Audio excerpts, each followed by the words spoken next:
What's going on, ladies and gentlemen? Dare I say, I have another man's man that's going to be my guest today. I love it when I get Democrats who are military, served 21 years, is going to be my guest to discuss a whole lot of BS. Number one, that big ugly bill. We've got to break it down. The breakup between Elon Musty Musk and Trump. We've got to discuss that. Campaign finance reform. That is something that if we haven't seen anything else this past election cycle, is something we need desperately. And I've got the man running for District 15 in Florida who's going to help me break it down. Robert People joins us right now. And after this intro, the next voice you'll hear will be his. Take a look at this. All right, welcome everybody. This is my campaign page, Robert People for Congress, again running in 2026 for the U.S. House of Representatives for Congressional District 15 in Florida. Now, of course, we're at the very beginning stages of this, so as we develop and begin to establish more areas, websites, other pages, get volunteers, things like that, that information will be passed on to here as well. And we see that in D.C. there's an urgent situation going on, so we got to start early to start making this happen and start flipping these seats. Florida is deep red, and we got to change that. We are not that. I'm up early for the dealers come out. Everybody is outside till the killers come out. You ain't eating, you just act full. I'm impactful. Dozen funerals in a month. I got that pull. I will give it to niggas in all rap forms. Ignatius out right now on all platforms. That's right, ladies and gentlemen. There he is. My nickname to this man is the final boss. If you people in Florida vote for this brother, he will be that last boss that you can never beat in the video game when it comes to making sure we get some campaign reform. Robert, how you doing tonight? Doing good, Lamar. How you doing, man? Thanks for having me on. I'm doing good, man. I'm glad to have you here. It's always great to have someone running for office who can talk about the trials and tribulations they're going through, just trying to serve the people and trying to do the best they can for the people. And Florida is definitely a hotbed with a lot of things we need to discuss. Yeah. Oh, yeah. Well, ladies and gentlemen, his links is in the video description. Please go down there. There's a link to donate to this brother. So at the end of this video, when you love everything he's got to say, donate to him. There's a link to get his TikTok. And for me, you can get everything I do from my acting, my producing, my YouTube, the podcast. Just go to beacons.ai/politics of being black. Robert, before we get into the meat and taters of this thing, I always do something a little fun that is my nod to the ladies at the I've Had It podcast. I do something on my show called We've Had It. And let me give you the intro music. Let me give you the intro music, and then right after that, I want to hear what you've had it with. Here we go.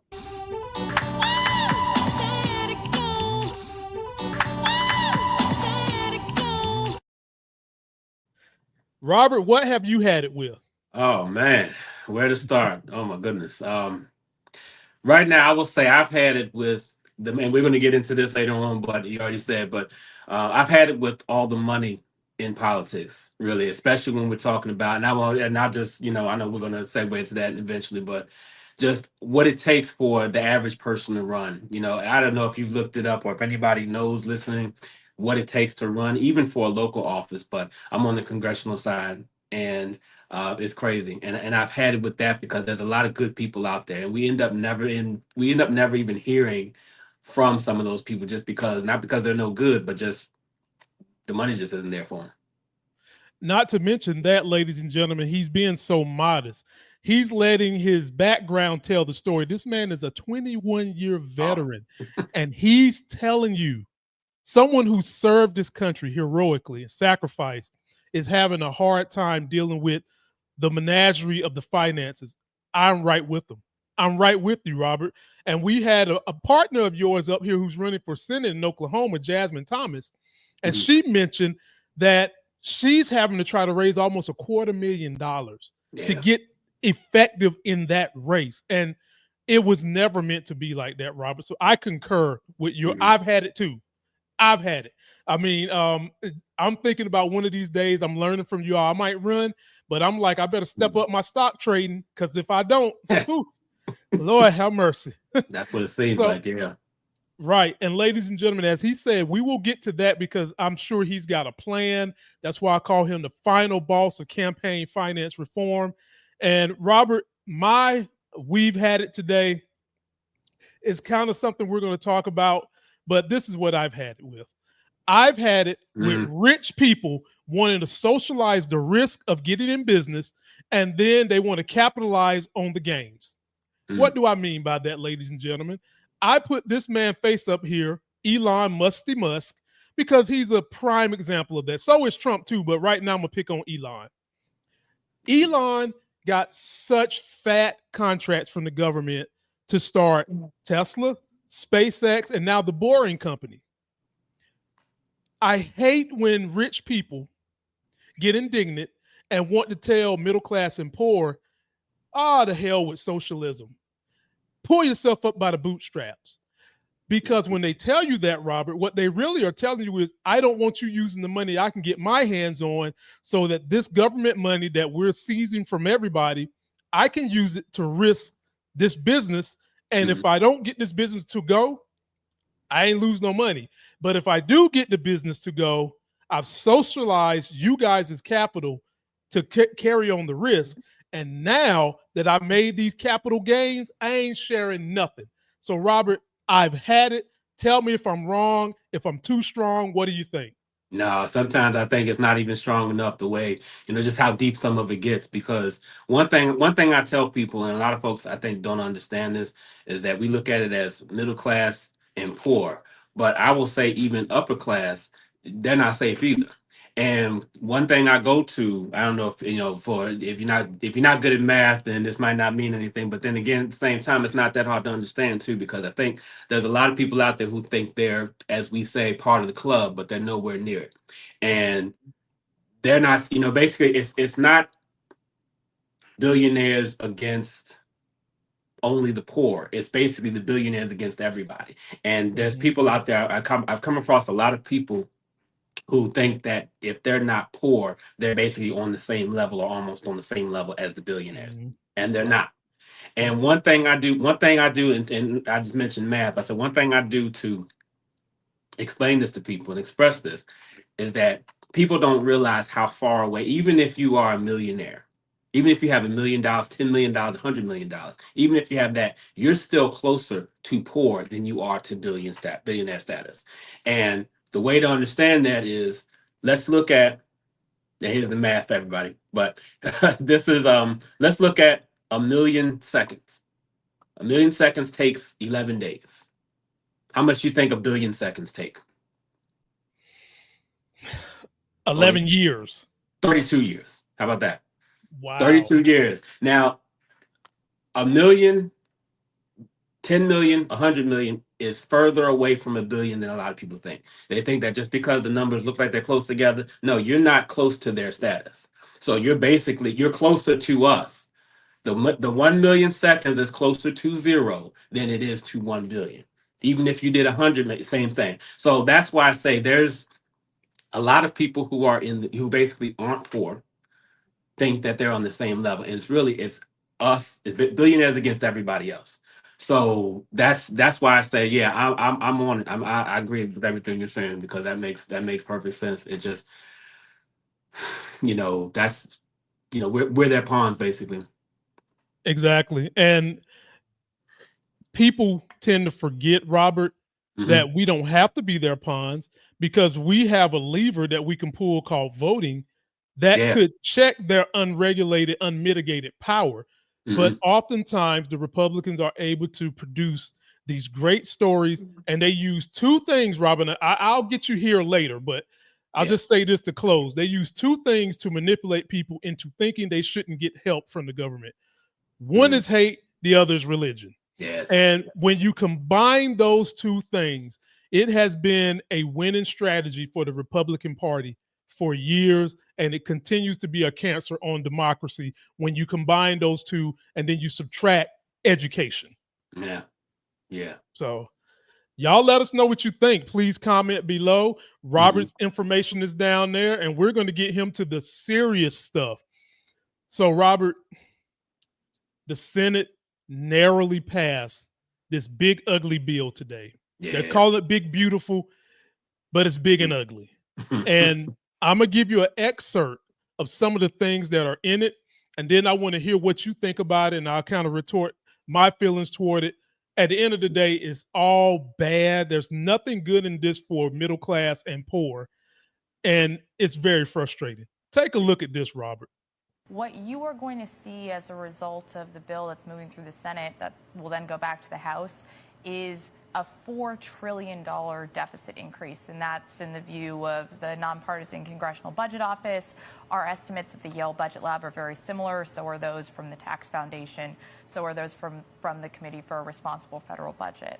So all of these groups are telling you one thing: this is a huge deficit increase.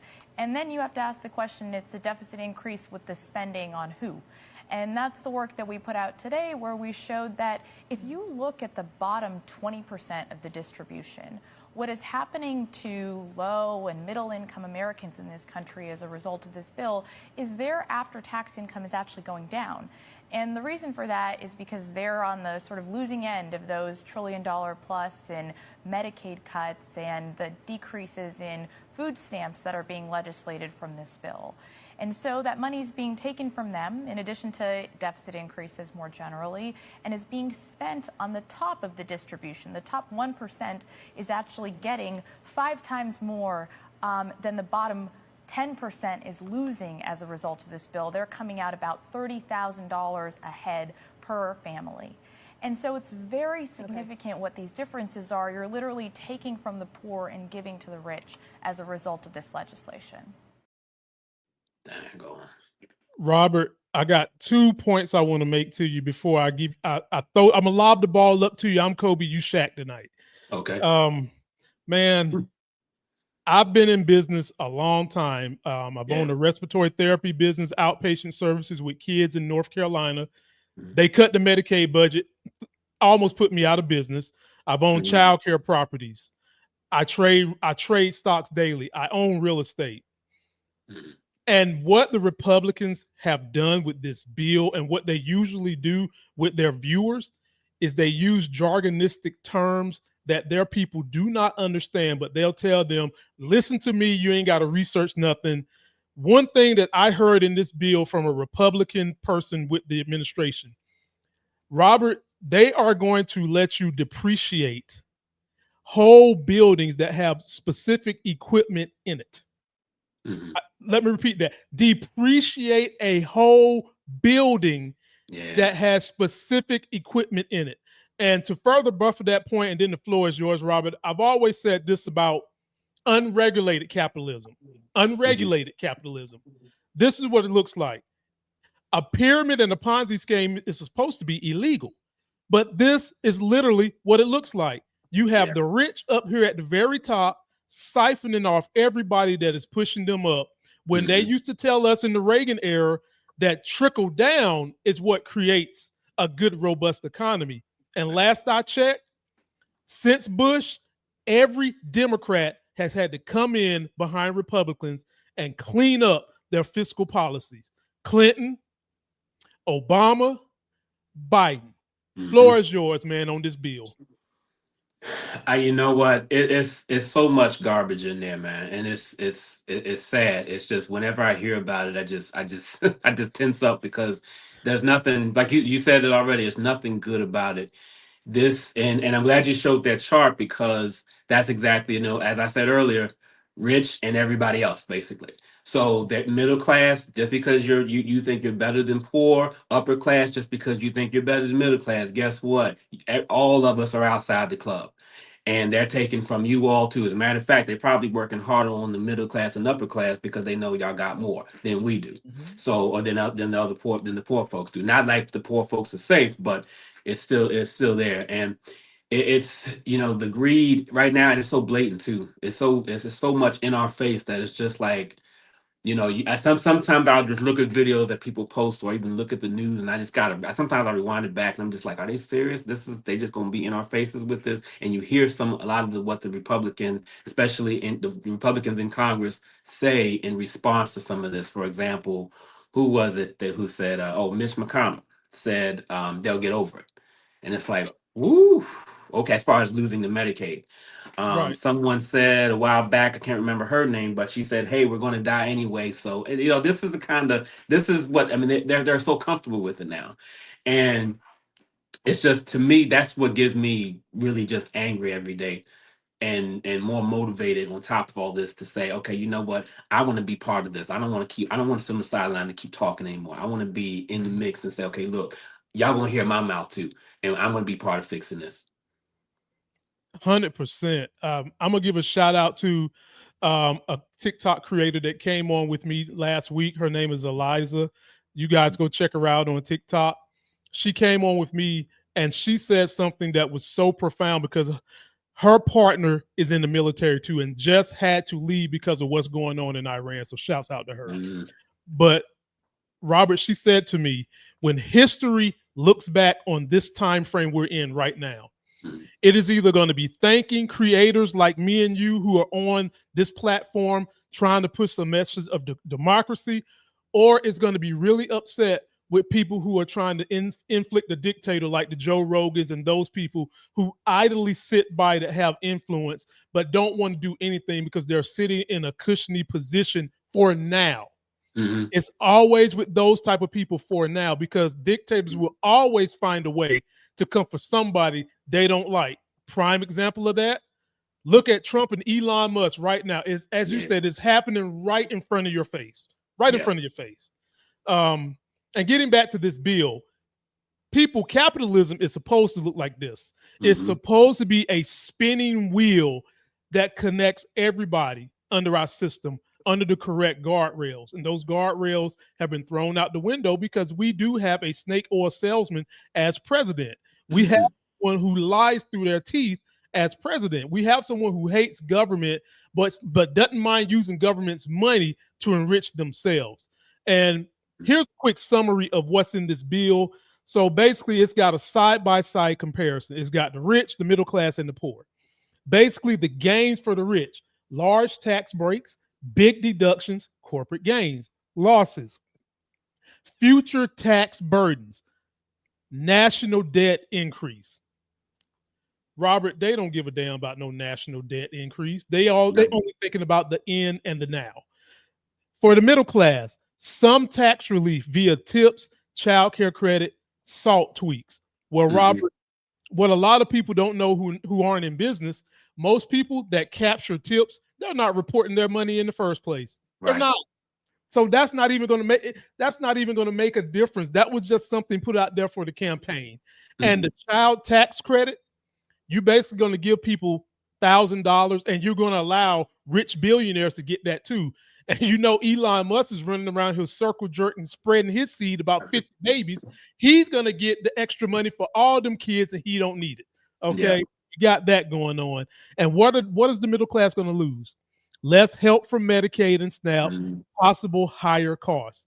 No way around that. And last but not least, the poor. Minor benefits. Few get tips, overtime, tax relief. Big losses in insurance, food, help, and expenses. It's clear as day, Mr. Peoples. And when you get in office, what are you going to do to try to thwart these type of things, considering you almost have a little mini dictator in the petri dish called Florida as we speak? Yeah.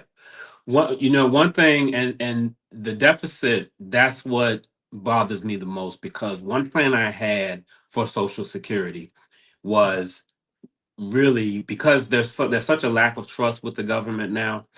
And Florida has the highest percentage of seniors of any state in the country. So as far as how we can protect that, because a lot of folks running around, we want to protect Social Security, and they just keep repeating that part. But the question is how, because after a while the seniors are wondering, okay, what are we doing, what's happening to actually protect it. My proposal would be to send the money back to everyone, their rightful. Now that sounds radical to a lot of people, but I think of it like this: in any other situation, you give someone money to hold. Let's say you say, "Hey, Robert, let me I'm gonna give you $500. Let me hold it from me till the end of the month." Right? I come to you and say, "Hey, I couldn't pay my rent, so I took about $50 of your money, and took care." Right? So you might be forgiven, might not be, but you let it go. So let's say next week, whatever, I say, you know what, I was at the casino, Lamont, and I fell a little bit behind, so I spent about $150 of your money. Now either I'm gonna come up missing somewhere, or you gonna tell me, hey, let me just get let me just get my money back, right? Mhm. So I feel like that's the only option that will put trust back in people to say, hey, this is what's going to happen. Now, the pushback I'll get from that is, well, how are they going to do it because of the deficit? That's when we kick in and want to say, oh, hey, the money's not there and so forth. Well, that's not the people's fault. This is not benefits that they're getting. This is their own money back. So that means if we're going to go through all this and go through, do this, get the debt, don't care about the deficit rate, then let's do it to give the money back to the people who it rightfully belongs to, and reform that to where, okay, now we're going to start over. People have the option to pay into it until we can get it to a place where folks can trust the government a little better with it. But when it comes to that, there's so much that we really need to reform when it comes to it. And to go to a cliche, follow the money, we got to speak up more about where this money is going. And folks are talking about it, but we need to do it on the congressional level. And that's what I'm going to bring. I'm not going there to play patty cake like I tell people all the time. I'm not going to play nice, to play pretty. I just did a video today on TikTok to say, you know what? Things are ugly right now. So why do I need to come back, and make myself look pretty dressed up? Because that's what mainly it was about. People would say things like, well, you should look, when you do videos, you should look all this. I said, things are ugly right now. You think anybody who's suffering cares what I look like? So my point is, I'm going there to kick up some dust, because we got a lot of work to do. And that's facts. You sound like the motto of my organization. Name of this thing is Politics of Being Black. And my motto is, we speak, they flinch, the government system gets pinched. And it sounds like you going there to pinch some asses. And unfortunately, you might have to play patty cake, because you got a lot of children running the country right now. So you might have to patty cake their asses right on up out of there. I see. So you can get to the adults. You know what I mean? So we can get to the adults. But in speaking of the theme of following the money, now it's time to talk about campaign reform. All this money, all this dark money that is getting thrown around, that just got reinforced on quote unquote steroids after Citizens United. I've got a pretty stark video, and I'm sure you've already seen this, but we haven't seen you react to this. So this is going to be a video that gives everyone kind of a backdrop to how this dirty money works in funneling politicians, and how it circumvents the will of the people in democracy. Because people like me and you, unless we're millionaires or we got a millionaire buddy, or I always like to call him a sugar daddy, somewhere willing to give us the money, it becomes hard to get into the campaign. So take a look at this. Let me know what you think. Work for the money, not for the money. Most Americans agree that money is the most problematic part of our political process. Our Congress people, when they're running for office, spend so much time talking to rich donors that they very easily see the problems of the rich people. I believe we've got to reduce the influence of money in our politics. And most of you don't like raising money. I know. I've done it. The system as it currently exists is a sort of a Frankenstein monster. I don't think anybody, if they were to try and create a campaign finance system from scratch, would create a system like what we have in the US. There are a number of different entities in our campaign finance system, and they are confusing. The first is a candidate and their campaign committee. Candidates campaign committee can only accept contributions from individuals. They can't accept money from corporations or from unions, and they can only accept up to $2,800 per individual, per election. Then there are PACs, political action committees. Corporations have PACs. Corporate funds cannot be deposited into the PAC account, but a corporation's executives and its board members can contribute to PACs, and then the corporate PACs will make contributions to candidates. PACs can accept contributions of up to $5,000 per individual, and they can make contributions of up to $5,000 per candidate. Then there are also the party committees, the Republican National Committee, the Democratic National Committee, and those party committees can accept much larger contributions, above $30,000, which can then be used to support the party's candidates. Polls consistently show that both Republican and Democratic voters think that money has too much influence in politics. They want stronger campaign finance laws. But the problem is that over the past 10 to 15 years, we've seen the incremental dismantling of campaign finance laws by the Supreme Court. The idea of a voucher is the government gives everybody a coupon, or maybe a booklet of coupons. So if the coupon is a $100 coupon, and the candidate gets the voucher or the coupon from the citizen, and they turn it in for cash. So you radically shift the power from the 150,000 who now fund campaigns to the millions who would have the access to vouchers to help fund their campaigns. Robert, what do you think? And everybody who's watching this wants to know the tough questions too. How is your campaign being funded, considering you're fighting against what we just seen? You're fighting against the monster. But in order to fight against the monster, you kind of got to play with the monster. You got to play patty cake a little bit with the monster in order to fight it. So tell us the difficulties you're dealing with and give some retrospect on what we just seen about how murky those waters are. Yeah, you're right on that, Damon. You do have to play the game a little bit, and I think yesterday was the end of a fundraising quarter. Today starts a new one, and that's the part I don't like the most. On top of it, because right now all my contributions are grassroots individuals, and it's tough because number one, I don't have the name recognition here yet compared to my potential opponent, Laurel Lee. And that's probably the hardest part. Now I'm making up for that by attending meetings with caucuses and so forth, attending events, speaking. I've been invited to several events, like interviews like this. That helps. That gets me out there. So thank you again for that. But I'm still new. I'm still not somebody a lot of folks know, where a lot of the ones who contribute, especially when you're talking about larger donors and things like that. That's my name's not there yet, and then there's more. And I don't and I understand that part of it, but along with that, it is people are struggling right now, and I don't know what it looks like we're in unprecedented times right now. I think we can all agree on that, as far as how things look with this presidential administration.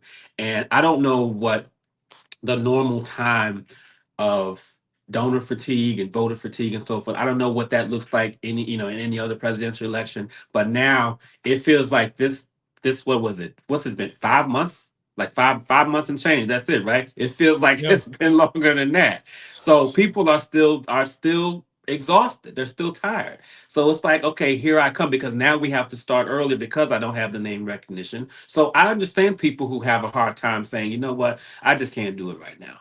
Or, okay, here's somebody else who's going to say the same stuff that we've heard. So I get all that. And that's the message I want people to understand, is that I understand that this is not something I don't ask lightly. People don't, if you're lucky, you live paycheck to paycheck, right?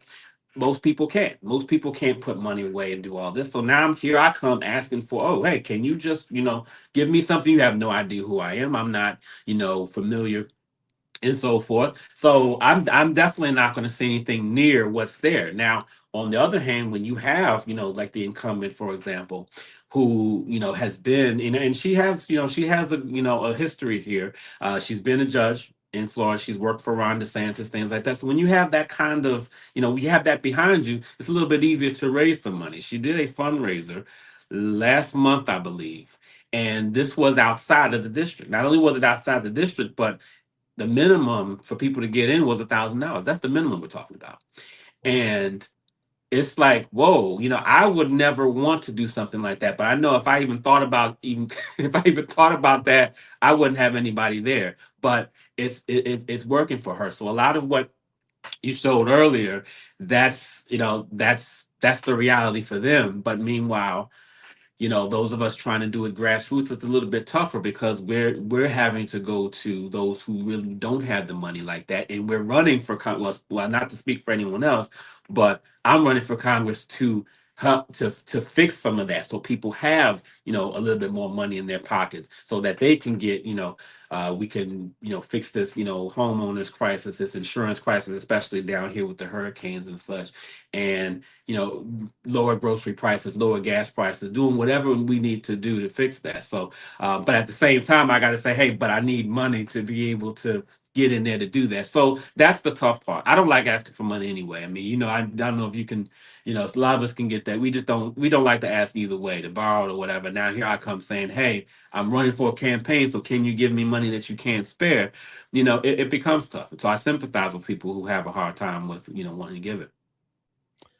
Oh, and I'm I'll say sorry. this. On top of that, just not having the network that my incumbent does, and some of those who are already in office. I'll say this about you and this up and coming tough, loving crop of politicians. You, Bernard, JB in Atlanta, Jasmine, my big homie in Texas. What you guys are doing to leverage the playing field is you're socializing yourselves with social media. There's capital in social media. That is almost the new grassroots way of knocking on doors now. Getting into social media, letting people get to know you, getting those type of support that might not even be in your neighborhood that can help bring in dollars because they believe in you, they believe in your mission, they believe in what you're doing. And so I would say to you, same thing I've said to the others, you are doing the right recipe. You keep beating as many doors as you can at home, and you keep walking these social media halls on the road, because that is social capital that can add up to really help your grassroots campaign. Look at Mom Donnie, very similar situation. And he did a big social media campaign. He went to places that a lot of folks didn't want to go because he's seen the Republicans. He's seen them doing it, and it worked, and it's now starting to work for them. So I commend you for coming and just having the courage to sit down with someone who's building a social media audience and just let people get to know who you are, because the only way we're ever going to get this nasty money out of politics is to get enough people in there that can affect the laws. Sooner or later, we've got to do something about that Supreme Court. That's just got to be said. And the only way we can do that is by electing officials that can help get the job done. Somebody commented that they would love to see Trump get impeached. And I had to explain to him, well, we can't impeach him right now because the Senate is not going to give any help on that. The House is definitely not doing it either. The only way we could ever do something about that is if we get the House and the Senate to make action. And as of right now, we can't do that. And so what you're saying about getting money so that the average person, if they want to contribute to government, can get in, we desperately need it. So you've got a group of people behind you on this channel for sure. Thank you, and I appreciate that. And you touched on this earlier, Lamont. You said that this is not how it originally was, and I think a lot of people don't understand that. Public office was meant for the average person to run back in the day. This was, just anybody. And as we know, as we play, For the Love of Money from the OJs, anybody who knows that song, once that got in the picture, okay, that of course created the separation. So now, we see where things ended up. So that's just, it's rough, but that's not how, and I'm glad to see more people, more everyday folks, more working class folks in the mix. I know when I tell people, hey, I'm still working during the day, they say, oh, I am too. That I feel a connection with them, because it's like, that's where we are. That's how urgent this is now, to say, look, I know I'm working. I know I don't have the money, but then we got to figure this out, and we're going to come together. Come on, if all of us are doing this, somebody got to get in. Somebody got to get in, and then they'll open the door for somebody else to get in, and it only takes one. Everything that's happened in the past, that's made that women voting, civil rights there, somebody started it first. Maybe didn't were not successful, led to 2 people saying, "Hey, let's try it then." Led to 5 people, led to 10 people. Next thing you know, we got it. So we might not get it the first time, but we're gonna get through and eventually make it happen. Facts, big facts. And right now, what I'm going to do, I'm going to take a 2-minute intermission to answer questions in the comment section. And if you want to reply to some of these questions, you can. I know I've got to keep you clean, but I don't have to be clean. I can be as dirty as I want to, but I'm not going to be dirty. I'm going to keep it 100, and I'll read this one first. I have Tony Green. He says, "You're a betrayal to your own race if you vote Democrat. The first true voters in the African Americans for Republicans, the civil rights movement, were Republicans." So, Troy, let me answer that question. You're absolutely right. During the civil rights era, most people like Martin Luther King and the such were behind the Republicans. But guess what? The parties flipped in the late 60s, around 68, 69, and the value system for the parties changed. The Democrats used to be called the Dixiecrats. They were the party of the KKK. They were the party that believed in all that bull jive. Then in the late 60s, it switched to now the party of the KKK is the Republicans. Now the party of I don't want any immigrants in the country is Republicans. And if Martin Luther King were alive during this era, he most certainly would not be a Republican. Mr. Robert, how do you like my rebuttal to this commenter's question? That's perfect. That's perfect. I was getting ready to say that too. I'm like, please say. I was like, please tell them about the party switch, because people still love to come back with that. And one thing I'll add to that, if you don't mind, Lamont, is that with people, folks love to say, and I've done videos about this. I said people love to say the Democrats, did all this in that back in the day. I said with everything that Republicans try to take from the Democratic Party, why are they leaving KKK in place? Why are the KKK supporting them? If it's like that, if it's really that way, they should be saying, "Hey, Democrats started the KKK, so let's get rid of them," right? Mm-hmm. So they're keeping all the stuff that's harmful to, our communities, but would love to still fall back on, oh, Democrats did it back in the day. So, and slavery too. That's another one. And of course, and that falls in the category too, as far as the party switch. But no, that's perfect response there. And the only other thing I will add to the grand scheme of Troy Green's comment, Robert, is that the very fact that he said that equals 2 situations. Either we need to fix the American education system so that he would have known better, or he just said it and didn't give a damn, and he knew the truth, or he really thought this, which doesn't say anything else good either, because you got a person running around here toting that Republican talking point, voting, he's misinformed, period. The last intermission I got for you before we get back to some heavier topics is this one. Mike D says, they're socialists. Talking about me and you, right? Okay. This is what I have to say about Mike D. Mike D, do you like your fire department? Do you like your police department? Do you like people going to the emergency room who don't have health insurance? I got one for you. You people that talk this love to say you love the military. Thank you for your service. My retort to that shit is always stop thanking them for their service and pay them. At the end of the day, the government pays for all those services. That's socialism. Here's another one for you, Mike D. You like Amazon? How do you like it when Amazon comes in your community and you've got all these people in that community that have been the backbone of the society before Amazon decided to bring their raggedy asses to your community? And when they get there because the local government and the federal government gives them tax money up front, then gives them tax breaks on the building that say they don't have to pay taxes fully on the building for 10, 15, sometimes 20 years. So not only do they get tax money up front, they get tax deductions on the back end. Guess what, Mike D? That's socialism. So you mean to tell me, Mike D, you're more comfortable with socialism for the people that don't need it than you are for the middle class and the poor who could use it to upscale their lives. Floor is yours, Robert. That's exactly what I mentioned earlier too. That goes in line with what I mentioned earlier about thinking that he's part of the club.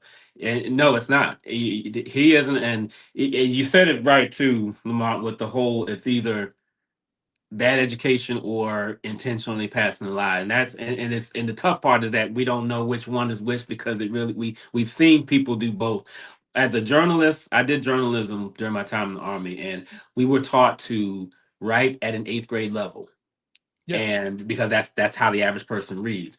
But as far as speaking, when I started this, I was told, by some trusted individuals, you have to speak at a 4th grade level.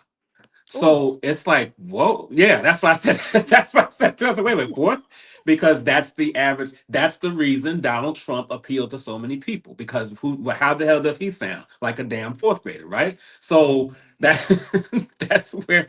So that's why I was kind of like, okay, and that's tough because as a journalist, words are my thing.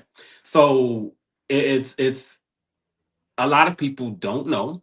They straight up don't know about the party switch, but again, like the socialists, they don't understand fully how it works. Like what you just described, he probably didn't even know that's what it's about.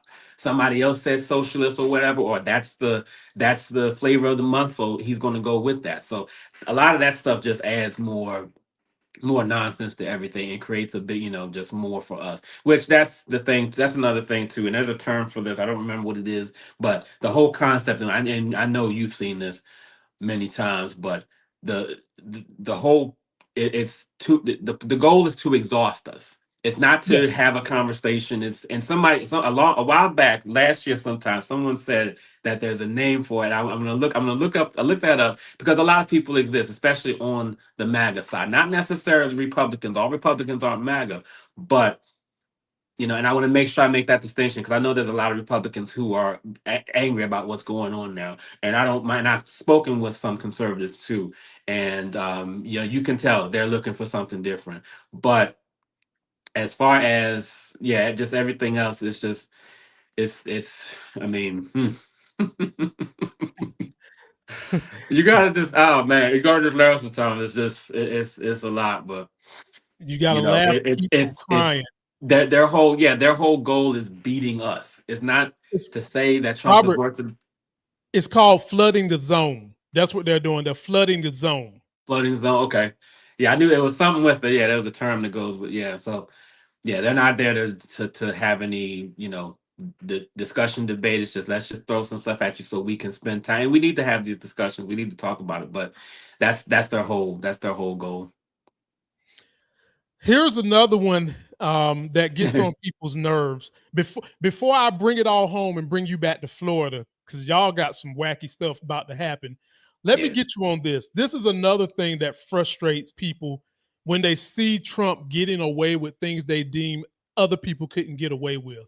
Yeah. We've seen Trump sell fake ass Air Jordan solid gold sneakers that if you wear them in the rain, that shit gonna turn green. I told my wife that the time we saw it.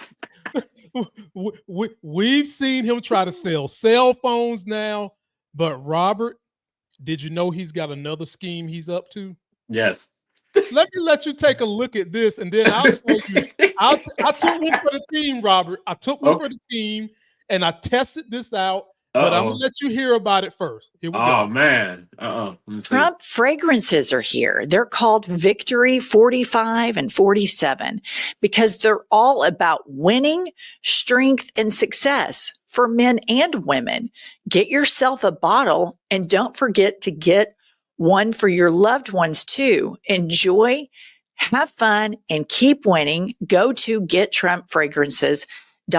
This is sitting president of the United States of America adding to his knick-knack, riff-raff flea market. And then he drops an infomercial. Play the clip. Are here. They make a great Christmas present. I've named them Fight, Fight, Fight because they represent winning. We all want to be winning. We have to win as a nation. We want to win as a family. This fragrance is all about strength and success and confidence for men and for women. Get yourself a bottle and don't forget to grab one for your loved ones too. They'll thank you and they'll even smell good. Enjoy, have fun, keep on winning, and Merry Christmas. Okay. I literally want to know, triple Trumpers, country club Republicans, the white people that said you voted for Trump because of his economic policy. Do you not cringe when you see the president of the United States as a snake oil?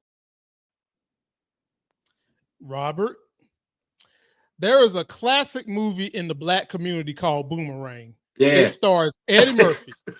Do you remember when Strawn J and Eddie Murphy and the team was sitting in the boardroom and they were trying to come up with a name for her smell? And she took off her underwear and rubbed it on the scientist's face and said, "This is the essence of sex." Robert, when I saw this, all I could think of was, this is the essence of redneck. That's all I could think of. And Robert, I did the dirty work for y'all. I found a dummy who was the beta tester for the smell, and he told me exactly what this shit smells like, Robert. He told me that this Trump smell is a combination of ass, diesel truck exhaust, and race car tire essence. No, that's what he said.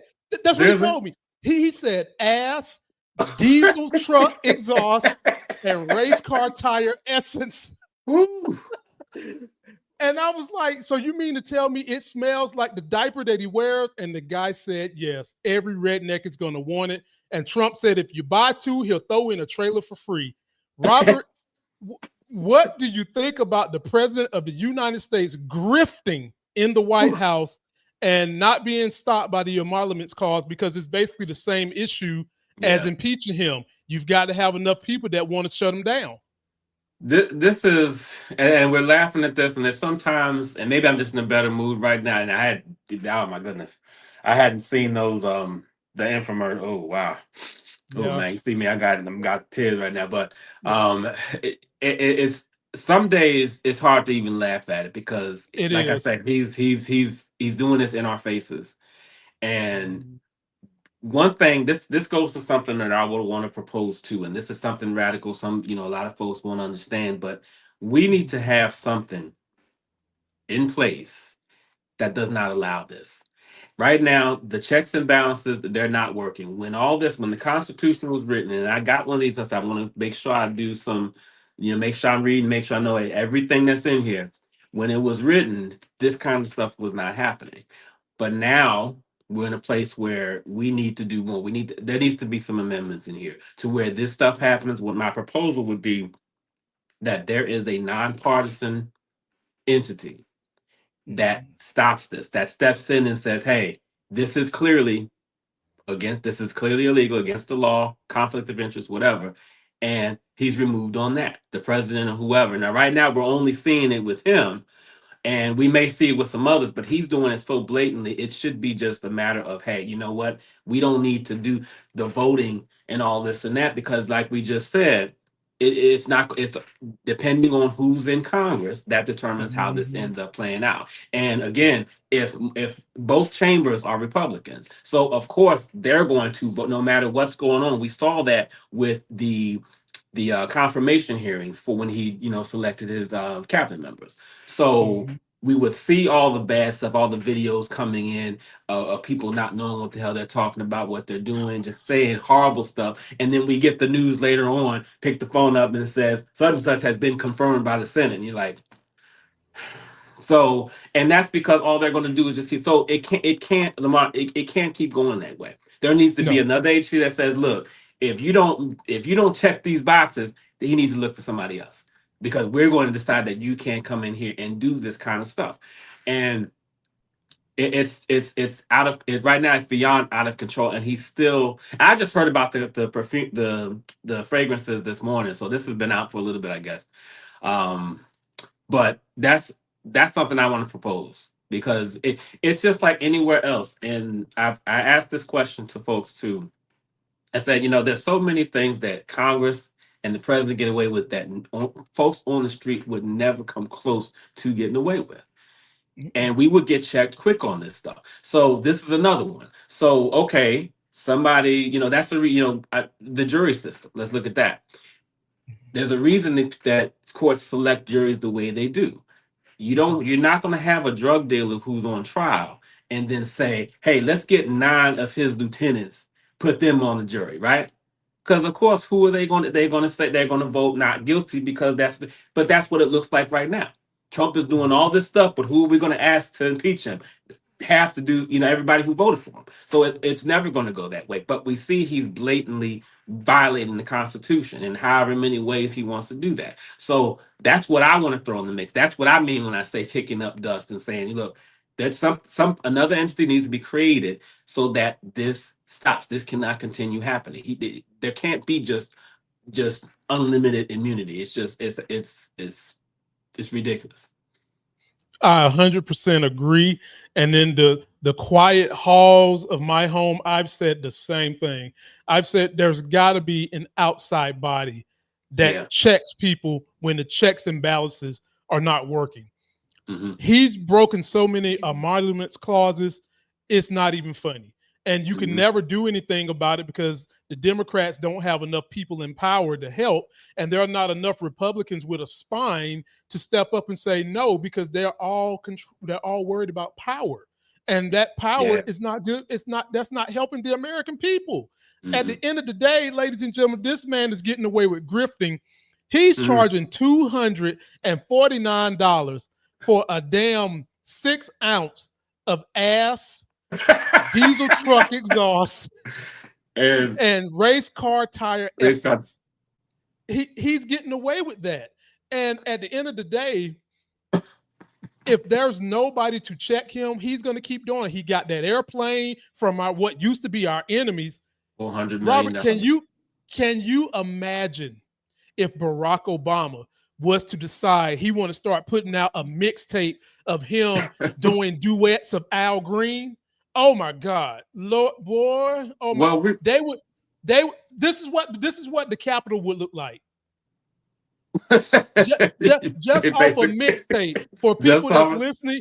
I've got these spider monkey folks trying to take over the Capitol during the January 6th insurrection. Is what I'm saying would happen if Obama would just try to sell one single on a mixtape, him singing.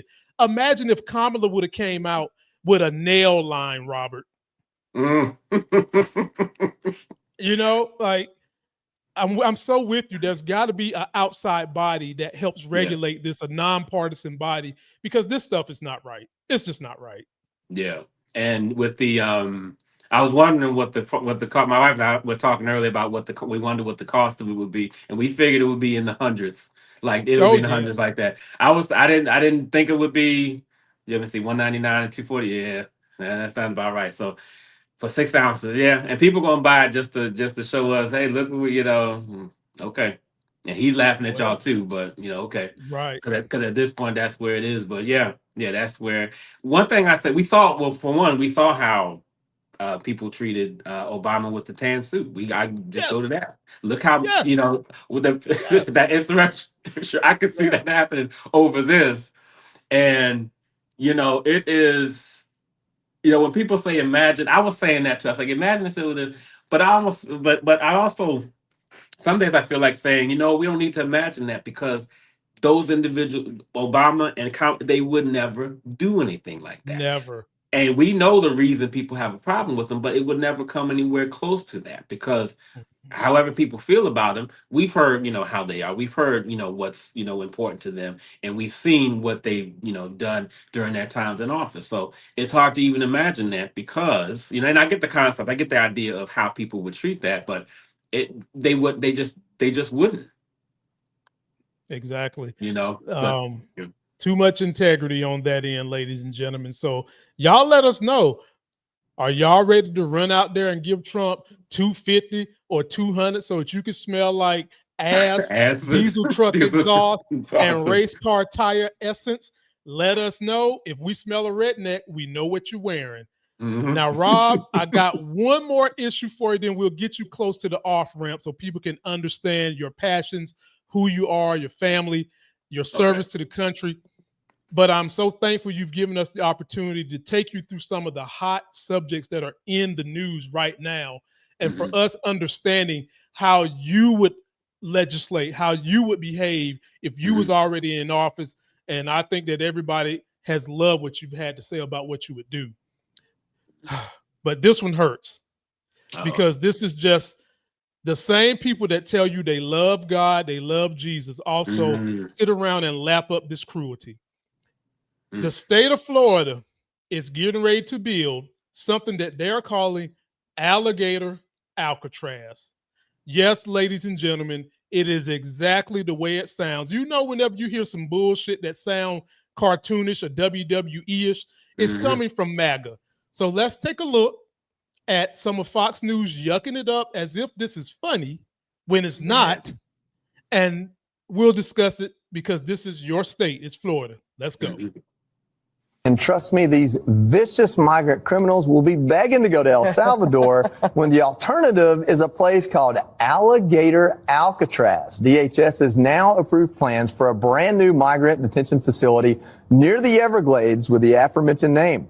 Florida's AG warning there's nowhere to run, nowhere to hide. Only the alligators and pythons are waiting. I support putting American prisoners in a swamp surrounded by gators. You keep hearing about all these escape attempts. I mean, what's more of a deterrent than getting eaten by an alligator? The facility will be on an old airstrip that is surrounded by wetlands filled with alligators and pythons. The detention center will be composed of large tents and trailers that can house up to 1,000 migrants. This is an area down in Florida, and through emergency powers, they have taken over this remote airfield area in the Everglades where all the alligators live. There are some Democrats down there that have been critical of this. They don't like it. They think it's cruel to put them in the middle of nowhere, basically. I think this is the perfect location for criminal migrants. We've had a lot of Democrats that want to break into the facilities. I don't think you want to break into this facility. It's surrounded by alligators. Steve is going to do a tour with Governor DeSantis of that facility. He's going to tour and make sure there are actually pythons there. Right. And it's going to Doesn't it remind you of like an old childhood story with the castle with the moat around it and they put alligators in it? So this is actually true. So quite scary.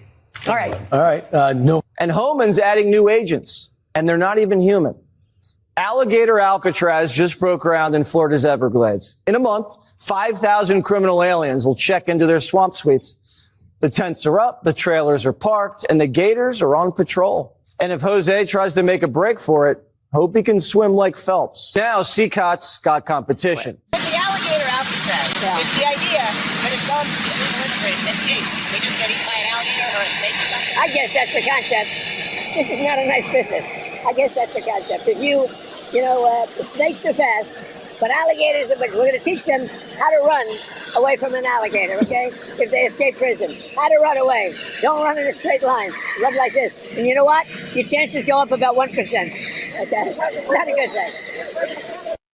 So think about that. That's a sitting president of the United States saying that he wants to incarcerate people. This is not a nice business. And he wants to then teach them how to swerve away from an alligator to not get eaten. Robert, what the fuck are we doing, Rob? I mean, why not put lions, tigers, and bears out there too while we at it? Why not put rhinoceros and elephants out there? I mean, literally, are we having Jailhouse Rock at the zoo? Robert, talk to me about this foolishness going on in your state. Well, he came down. He was here, I want to say earlier today to visit. I think they're in a closer they're based. I can't recall if they're finished with it, but he came down was here to visit. So and he walked through. I don't know what he was expecting to see. And that's the same fool, I think, who you have up there now. He's the same, I think he's the same one who said that men aren't men if they go grocery shopping with their wives or whatever craziness. So Jesse Waters, I think his name is. And oh my goodness. Yeah, it's embarrassing. It's embarrassing. And for them to just, again, be in our faces like this is sickening. But Lamont, what a lot of people don't know on top of all this is how much this is going to cost and what they're putting aside for this. $450 million per year they're looking to do this. And this goes along with another proposal I have regarding, now the education system. I've wanted to fight for teachers for quite a few years. I ran for the school board when I was in Texas. I wanted to fight for teachers to be paid more, more than paid what they deserve, which is far more than what they're getting now. And the question comes up, where's the money going to come from? One thing I learned on the, running for the school board in Texas is basically that everybody and everything gets looked at besides the teachers. And by the time they get to the teachers, of course, there's no money because they're paid to everything else. I imagine it's the same way in other places. But where's the money going to come from? Pay attention, everybody. Stuff like this. Now I understand this is coming from FEMA, right? Now I haven't done the math yet, and I am going to do the math. But one of my, we have some great volunteers working on our campaign, and one of them is the teacher, and she got the numbers. I asked her to get the numbers as far as the number of students in the district, number of teachers, and basically, because she's already now, and we're talking about what this is, June when she did it. It's July today, but June is when she put a post on Facebook about a wish list for school supplies. And I said, that's a shame that teachers are doing like this early in the game. She feels she has to do that because, she's not going to get help. So when it comes to us, I said, well, let me see that because I want to put together how much it will cost to get school supplies for the number of students within the district. As far as I didn't do school breakfast and lunches, but basically just, to give the teachers give the teachers an increase in salary and so forth with the number of teachers. But I'm positive that number is not going to come anywhere near $400 million in a year. And they're already putting that aside for this. So where's the money going to come from? It's nonsense like this. And even if this comes from FEMA, Lamar, this is the thing, even if this comes from FEMA, we can do this with a fraction of this money and the rest of it can go back to FEMA because what are we going to do for hurricane season, not to mention for the state in general, this region, okay? Because Florida is where I am, but of course I care about our, surrounding states as well. But what's going to happen in this facility? Because we're not talking about a sturdy foundation, sturdy infrastructure. These are tents. So strong enough. So we're talking about a tropical storm could take that out. So, this is, and right now I don't know if there's any plans to strengthen it any, but it's going to be a mess. So that's along with everything else. And plus these this clown behavior from Fox News, but we can't, expect much from them. But on top of that, the money being spent that they can find, what did it say, emergency funds, they were able to do an emergency, whatever. So when it comes to building this, they were able to make this happen in a week, 2 weeks time period. How about people who are on the street still? How about veterans? We got homeless veterans all over the place. Where's the emergency everything to get them off the street? So this is where we are with it. And where's the money going to come from? This. That's something you're going to hear me say that a lot when I'm in office. If anybody asks, stuff like this right here, because the money's there. Robert, I think and a lot of my audience know, the government has money for whatever they want to have it for. Yeah. And here's a sad thing. They got money to build a damn correctional zoo, but they didn't have the money to give the state of North Carolina FEMA funds for what happened to Western North Carolina. Trump told my governor, no. Those people are the ones who predominantly voted for Trump in Western North Carolina on the edge of Tennessee. They was devastated. To this day, still devastated. He told them no. He told the people in my state no to give these MFers an exotic zoo, and I bet they go and find Joe Exotic and stick his ass in there and let him bring 2 or 3 tigers to hang out with the crocodiles. It's madness. Yeah. It is pure madness.